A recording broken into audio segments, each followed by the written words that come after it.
Hello friends, அனைவருக்கும் வணக்கம். கந்த புராணம் பார்க்கலாமா? போன பாட்டில் பார்த்தீங்கன்னா, சூரபத்மன் வந்து சிவபெருமான் நோக்கி பயங்கரமாக தவம் இருக்கிறாரு. வருஷங்கள் ஓடுது, காலங்கள் ஓடுது.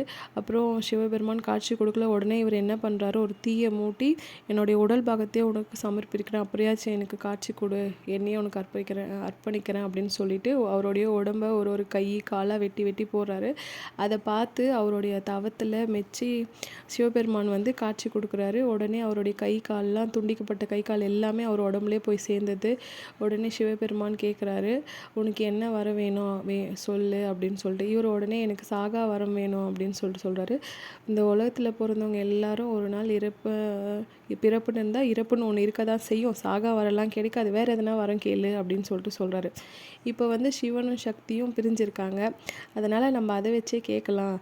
சக்தியும் பிறக்க மாட்டாங்க, சிவன் மட்டும் தனியாக தான் இருப்பார் அப்படின்னு நினச்சிக்கினேன். எனக்கு சிவசக்தியை தவிர்த்து வேறு எந்த சக்தியாலும் எனக்கு அழிவு இருக்கக்கூடாது அப்படின்னு சொல்லிட்டு கேட்குறாரு. சிவபெருமானும் சரி ஓகே அப்படின்னு சொல்லிட்டு கொடுத்துட்டு போயிடுறாரு.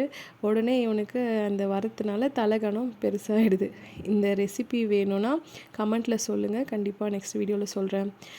அவ்வளவுதான். நன்றி, வணக்கம். ஓம் சரவண பவ.